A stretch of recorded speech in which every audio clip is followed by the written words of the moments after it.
خايف انه يحصل لي حاجه، خايف على ولادي، قلق خوف قلق خوف. حتى في كلامنا العادي واحنا بنتكلم في اي مناسبه مع حتى اصحاب بنكرر كلمه الشعور بالقلق والخوف لغايه ما ده اتبرمج جوه دماغنا. ده بالاضافه الى انه بعض الناس بيعانوا اصلا من مشاعر القلق والخوف بشكل مفرط. احنا ازاي نحسس نفسنا بتوازن في مشاعر القلق والخوف؟ طبيعي جدا ان احنا نقلق من بعض الامور، نخاف من حاجات، اوقات ده بيبقى صحي وطالما ده شعور فاحنا لازم نقبله، بس ازاي يبقى منظم، ازاي يبقى متوازن؟ هقول لكم على تمرين نحاول نعمله مع بعض، ويا ريت يا ريت تبعتوا لي وتقولوا لي عملتوا التمرين ده وفرق معاكم قد ايه او ايه النتائج بتاعته.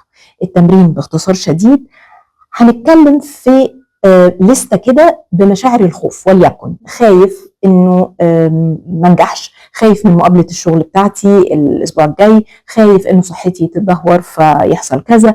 عددوا مشاعر الخوف اللي انتوا بجد حاسين بيها 1 2 3 وليكن 10. تمام؟ ادوا لكل شعور درجة من 1 ل10 الى اي مدى انت حاسس بهذا الخوف. فخانة كده لوحدها تسألوا نفسكم سؤال: طب أنا مفروض أعمل إيه علشان أقلل هذا الشعور؟ أو بمعنى أصح أقدر أتجاوزه.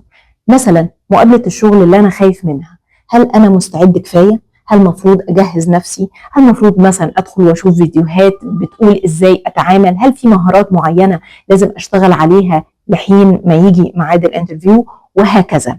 لو في حاجة أنت تقدر تعملها أرجوك اكتبها في الخانة دي. مفيش حاجة خلاص. ليه بقول لكم ده؟ علشان بعد وقت ممكن لو انتوا عديتوا المشاعر بتاعتكم في القائمة دي 10 20 شعور 100، تفاجئوا ان ممكن يبقى 60% مثلا من المشاعر اللي انتوا كتبتوها دي مش بتاعتكم، مش في ايديكم. انتوا خايفين وقلقانين من حاجات انتوا مالكوش سيطرة عليها وما تقدروش تعملوا تجاهها حاجة. ومن هنا لازم مهارة التسليم، لازم المنحة بتاعة التسليم، ان احنا نتعلم ازاي نسلم في حياتنا لبعض الامور اللي مش بتاعتنا.